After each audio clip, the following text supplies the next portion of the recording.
Assalamualaikum warahmatullahi wabarakatuh. Salam sejahtera bagi kita semua. Yang perkenalkan, nama saya Dr. Christopherus SPMN, dosen program sarjana program studi agribisnis Fakultas Pertanian Universitas Tadulako, Sulawesi Tengah. Saya adalah spesialis pengajar di bidang keahlian ekonomi pertanian untuk level S1 di Fakultas Pertanian. Video ini merupakan pernyataan diri dosen dan unjuk kerja pelaksanaan Tridharma perguruan tinggi di bidang pengajaran.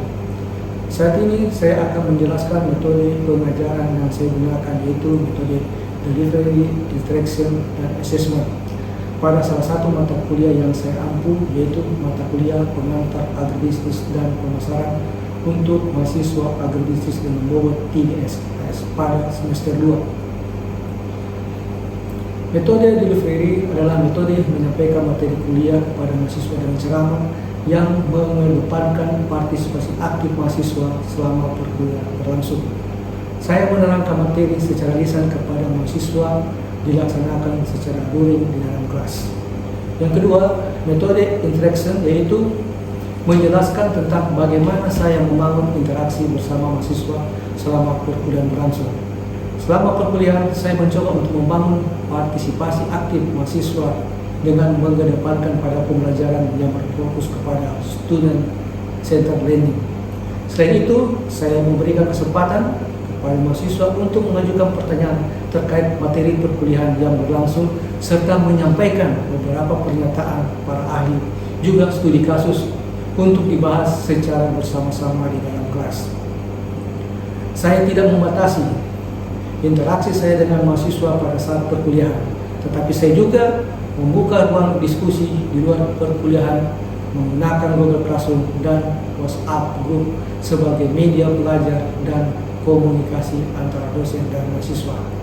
Yang ketiga, metode assessment, yaitu bagaimana metode penilaian yang dilakukan pada saat proses belajar mengajar berlangsung. Di awal perkuliahan akan saya menyampaikan kontrak perkuliahan dan mekanisme penilaian selama perkuliahan dalam satu semester, termasuk indikator yang menjadi penilaian pada rubrik penilaian.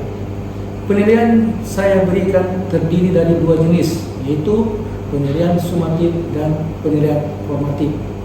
Penilaian sumatif adalah penilaian bertujuan untuk menilai pencapaian tujuan pembelajaran atau capaian pembelajaran mahasiswa.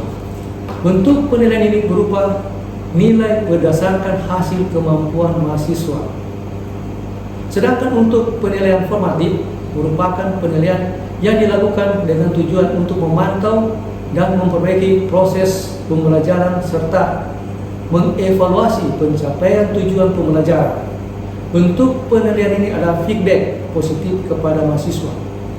Kedua jenis penilaian ini diharapkan mampu memberikan hasil pencapaian selama mahasiswa melakukan proses pembelajaran secara terukur dan konkret. Selanjutnya saya akan membahas tentang mata kuliah akan saya bawakan. Dalam video ini, mata kuliah yang saya bawakan atau saya ampu adalah mata kuliah pengantar agribisnis dan pemasaran dengan bobot 3 SKS. Mata kuliah ini adalah mata kuliah wajib yang diajarkan pada mahasiswa semester 2 di program studi agribisnis Fakultas Pertanian. Ada 9 pokok bahasan yang akan tersebar dalam 14 kali pertemuan atau tatap muka, yaitu yang pertama tentang agribisnis, yang kedua aspek faktor produksi dalam agribisnis, yang ketiga kelembagaan pendukung agribisnis, yang keempat peran manajemen dalam agribisnis, yang kelima pemasaran, yang keenam perusahaan dan strategi pemasaran, yang ketujuh lingkungan perusahaan, yang kedelapan adalah pasar konsumen dan perilaku pembelian konsumen. Dalam video ini, materi akan dibahas pada topik kedua, yaitu aspek faktor produksi dalam agribisnis yang akan diberikan kepada materi untuk mencapai tujuan pembelajaran. Yang pertama, mahasiswa mampu menjelaskan dan mendeskripsikan aspek faktor produksi dalam agribisnis. Yang kedua, mahasiswa mampu menjelaskan dan mendeskripsikan estimasi faktor produksi dalam agribisnis.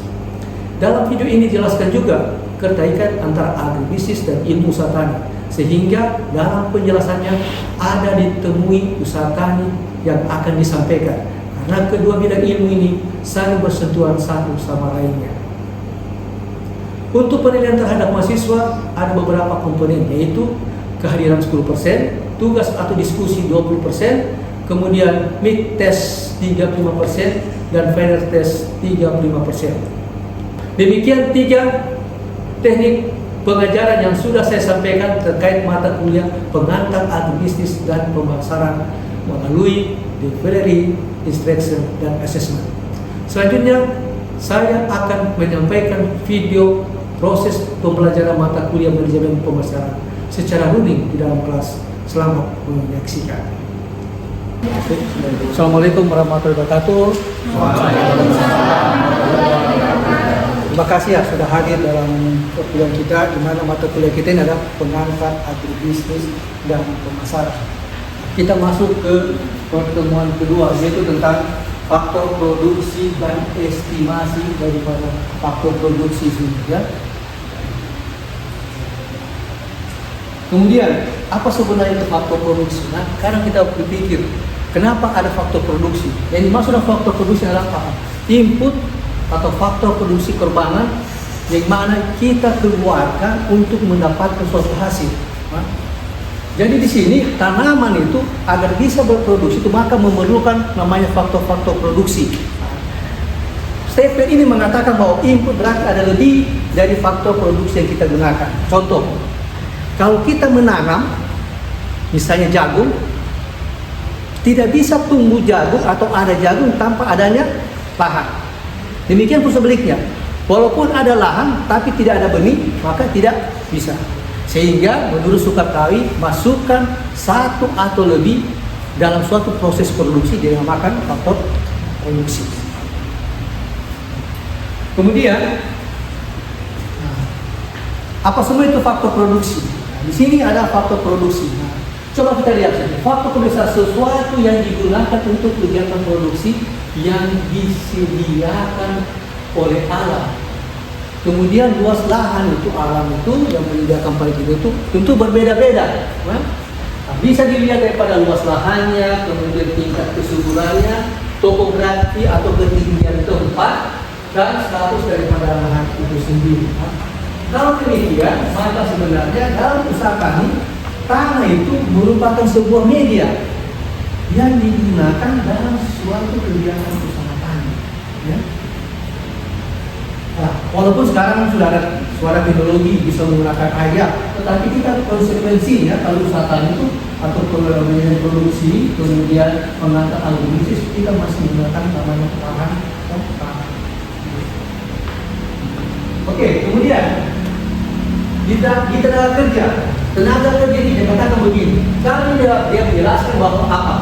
Setiap usaha yang dikeluarkan dengan atau seluruh kemampuan jasmani dan rohani yang dimiliki oleh manusia, baik kemampuan fisik atau ternak, kemudian mesin yang akan digunakan oleh orang-orang untuk menghasilkan produksi.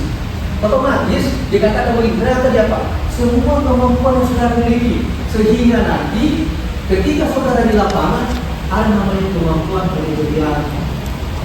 Di situ kemampuan penelitian seberapa besar petani itu mampu menjadi diri sendiri. Ada penelitian mengatakan begini, lahan semakin kecil itu maka efisiensi dalam penggunaan lahan itu lebih bagus dibanding dengan lahan yang besar. Kenapa? Karena kita susah mengontrolnya. Coba kita lihat pelan-pelan. Sini, tenaga kerja dalam pertanian itu ada dua, yaitu tenaga kerja manusia, tenaga kerja ternak, dan tenaga kerja mesin. Yang dimaksud dengan tenaga kerja manusia apa? Yang dimaksud begini. Ketika kita berbicara tentang tenaga kerja manusia, maka otomatis ada dua. Yang pertama apa? Tenaga kerja di dalam keluarga petani atau rumah tangga. Kemudian yang di luar rumah tangga. Yang di dalam tangga itu yang dimiliki semua. Mulai dari apa? Kepala keluarga, istri, anak. Artinya apa? Dia mau menyumbangkan kemampuan fisiknya untuk melakukan sebuah kegiatan produksi. Kalau di luar rumah tangga, artinya apa? Kita apa? Membeli atau apa? Mengupah orang itu untuk terlibat dalam proses produksi yang kita miliki. Jadi kita sudah pakai gambaran. Jadi sehingga ada kata-kata begini. Ada penelitian biasa mengatakan, oh kenapa ya semua yang kita gunakan yang tetap diukur. Ingat, konsep usaha tani apa? Semua kegiatan itu harus bernilai. Otomatis bernilai apa? Harus ada yang kita bisa lihat. Saudara pakai kerja misalnya dalam rumah anak, saudara situ hawakan. Itu umumnya kita pakai menggunakan hawakan. Kemudian tenaga kerja itu tergantung daripada luas lahan, kemudian komoditi, kemudian tingkat teknologi, spesialisasi kerja dan jenis kelas. Oke, coba kita lihat. Yang saya katakan tadi luas lahan saya sudah singgung. Makin luas lahan itu maka efisiensi dalam penggunaan itu akan semakin kurang. Kemudian ada komoditi yang diusahakan apa? Setiap komoditi berbeda-beda. Contoh, saudara membandingkan antara menanam jagung dengan menanam padi sawah, pasti beda. Kalau misalnya jagung itu ada yang mengatakan sekitar 70 hawakan.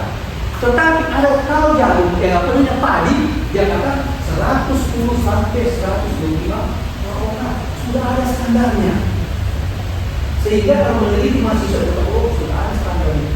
Bagaimana kalau di bawah? Mungkin saja ada kegiatan-kegiatan yang tidak dilaksanakan. Kemudian kita lihat untuk berikutnya jenis kelaminnya. Kalau jenis kelamin katanya kalau laki-laki mempunyai tenaga fisik lebih kuat dibanding dengan perempuan. Oke. Kemudian bagaimana dengan modal? Modal atau kapital ini dikatakan sebuah jenis barang atau jasa yang digunakan dalam faktor produksi untuk menghasilkan kapital. Saya katakan tadi begini, untuk faktor produksi, ada apa namanya faktor produksi. Dimasukkan yang pertama tadi lahan, kemudian yang kedua tenaga kerja, yang ketiga modal. Kenapa modal dikasih masuk ke dalam faktor produksi? Begini, modal ini yang digunakan untuk menunjang produksi. Dengan demikian, apa yang bisa dilakukan oleh modal? Kita bisa membeli apa namanya? Pupuk. Kemudian kita bisa membeli tenaga pestisida. Kemudian kita jadi tenaga bisa. Kalau konsep demikian, apakah terbagi? Berarti ada dua. Kalau ini disiapkan oleh alam, kemudian ini oleh sumber daya manusianya itu sendiri. Dengan demikian, kalau melihat ini, berarti ini masuk dalam sebuah input produksi, itu yang dimaksud. Jadi sudah bisa katakan ya, sudah bisa membedakan antara faktor produksi dan input produksi. Walaupun sekarang banyak perbantahan, sekarang itu tidak. Kalau kita melihat sumber tadi dia kok, maka dia akan mencari. Paham? Nanti saya beri kesempatan untuk bertanya. Silakan, selain mungkin ada masukan yang bagus kita pakai. Kemudian disini modal berupa barang-barang investasi seperti mesin, perataan bangunan dan lain-lain, yang kadang-kadang disebut juga sebagai faktor produksi yang bisa menghasilkan. Kemudian uang atau dana yang diinvestasikan oleh produsen untuk memberi barang modal dan lain-lainnya disebabkan oleh uang itu merupakan sumber daya yang produktif. Sehingga ahli berpendapat bahwa uang tidak sama dengan faktor produksi. Jadi dia hanya kita untuk biaya atau membeli. Okay. Kemudian di sini masuk keahlian atau skill. Jadi sini 4 masuk sini atau skill. Kita masuk. Jadi ada berapa buku yang mengatakan hanya 3, sekarang menjadi modelnya 4. Di sini 4, ketersediaan sumber daya alam, tenaga dan modal tidak menjamin kegiatan produksi dapat berlangsung. Diperlukan faktor produksi keempat, yaitu tentang penggunaan faktor produksi yang skill. Oke. Sekarang begini. Skill ini bisa terbentuk dengan apa? Seorang bengkel mekanik dia akan paham kemampuan ketika dia mengerjakan terus menerus. sehingga di usaha tadi itu dimasukkan dalam pengalaman kerja. Makin sering orang melakukan itu, maka tingkat keahlian akan semakin tinggi.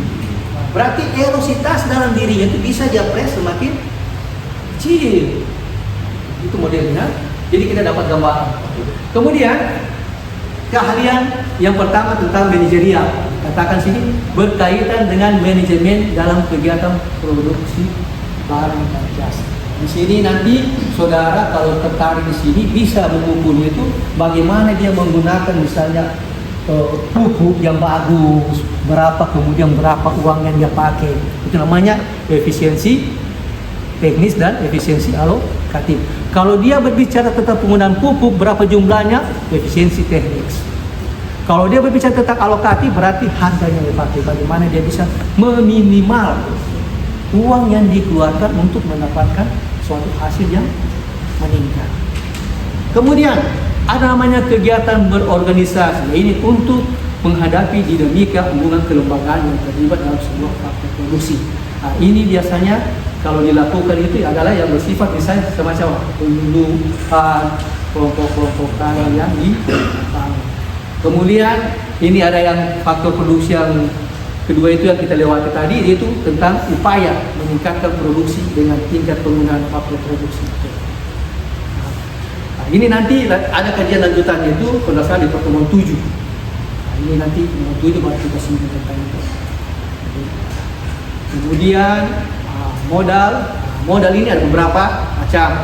Nah, terdiri dari tanah milik sendiri, kemudian barang atau gudang atau kandang, kemudian alat-alat pertanian termasuk traktor, sprayer, cangkupan dan lain-lainnya, kemudian tanaman, ternak dan ikan, kemudian bahan-bahan pupuk, kemudian bibit obat-obatan, piutang, gibang dan uang tunai. Sekarang timbul pertanyaan, kenapa misalnya ternak tanaman dikatakan modal? Tanaman ternak ini kalau dia belum dijual, dia belum menghasilkan apa-apa. Ketika dia dijual atau menghasilkan sebuah dana atau uang, maka itu akan dikelola untuk faktor produksi. Nah, jadi lingkupnya begini. Ada namanya hulu dan hilir. Nah, di antara hulu dan hilir itu, di mana kita mulai faktor produksinya kemudian hasilnya nanti itu ada sebuah proses. Nah, di usaha tani, di manajemen agrogizi khususnya itu, ini yang bekerja semuanya masuk.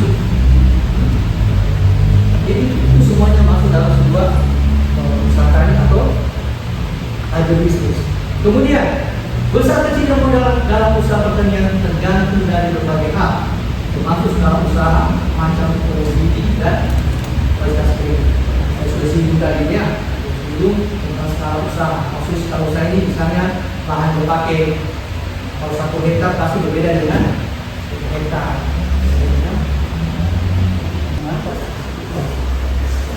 Kemudian yang kedua efisiensi harga. Lalu yang ketiga adalah efisiensi ekonomi. Efisiensi ekonomi diperoleh daripada efisiensi teknik dijumlahkan efisiensi harga. Kapan dikatakan efisien? Ketika nilainya berada di angka 1. Jadi kalau dia lebih, berarti kita harus menambah. Dengan menambah, misalnya pupuk dia akan turun mendekati 0. Ketika dia kurang, maka kita akan mengurangi sehingga dia akan naik. Dapat gambaran. Oke, silakan ingin bertanya. Oke, silakan. Mahasiswa, yuk.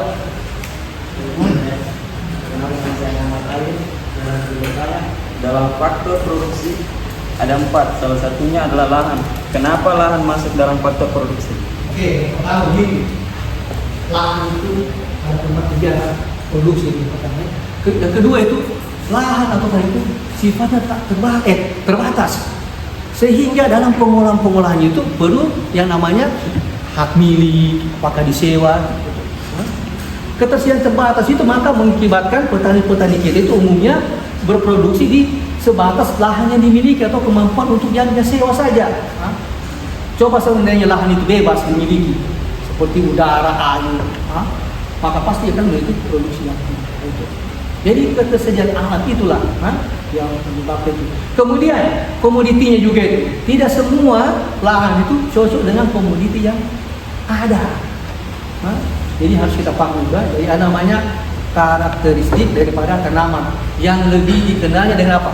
Adaptasi tanaman. Itu yang saya bisa mungkin jawab.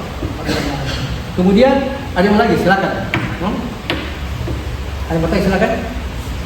Ada. Yang kedua, ada? Silakan. Kalau ada? Ada? Seperti Bapak katakan tadi, di usaha tani itu tenaga kerja terbagi dua, yaitu tenaga kerja dalam rumah tangga dan luar rumah tangga. Nah, dua tenaga kerja ini kan saling berbeda. Jadi kira-kira apakah yang tenaga kerja dalam rumah tangga itu kita bayar sesuai dengan seperti tenaga kerja yang di luar rumah itu sendiri, atau ada perbedaan sedikit pembayaran tenaga kerja antara dalam rumah tangga dan di luar tenaga kerja rumah tangga? Mungkin begitu, Pak. Oke, terima kasih atas pertanyaannya. Begini, betul apa yang dikatakan tadi terbagi dua. Ketika kita mengukur tentang penggunaan tenaga kerja ataupun biaya yang dikeluarkan untuk tenaga kerja itu, kita mengacu harus sama, harus sama. Sehingga kita bisa ketahui berapa sebenarnya, kalau kita melanjut ya, berapa sebenarnya misalnya sumbangan tenaga kerja rumah tangga itu terhadap pendapatan rumah tangga, bisa kita tahu. Jadi kita harus tahu. Kemudian di tenaga kerja rumah tangga yang kita miliki itu sebenarnya lebih bagus. Kenapa? Karena kita bisa mengontrol orang. Artinya apa?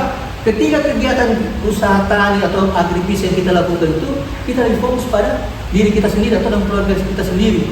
Kenapa? Kita sudah mengetahui, misalnya si A umurnya sekian, oh cocok untuk ini, oh ini sudah ini, itu. Beda kalau kita mengambil yang dari luar, belum kita tahu. Kecuali misalnya ada suatu kelompok tani yang menyiapkan misalnya tenaga kerja yang bisa dipakai. Artinya disewa ya, itu secara bersama-sama. Misalnya kalau kayak seperti mana di Poso ya, di Poso kan umumnya kan tidak dibayar ya. Mereka kan sistemnya apa? Rotasi. Hari ini saya misalnya lahan saya, kemudian besok misalnya saya harus ke sana, begitu mereka. Tetapi sebenarnya dalam usaha tetap begitu. Karena kita melihat apa? Pendapatan daripada sebuah usaha tani.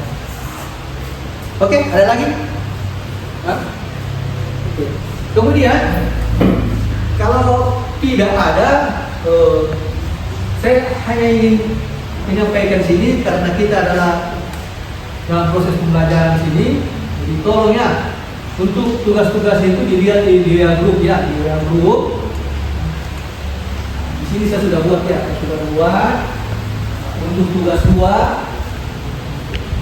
Jadi kalau model tugas 2 ini kita lihat ini case metodenya. Kemudian ini dikerjakan secara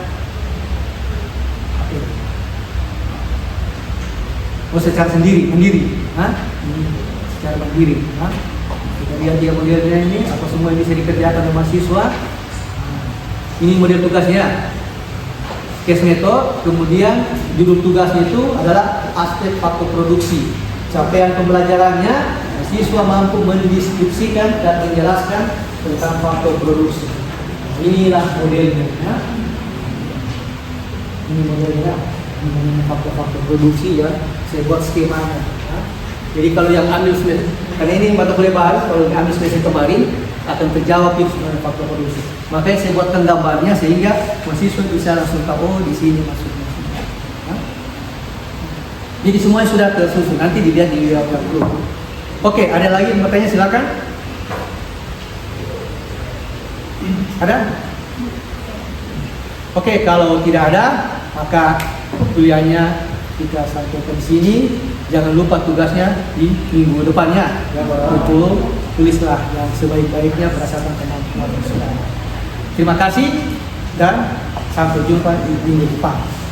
Tepuk tangan.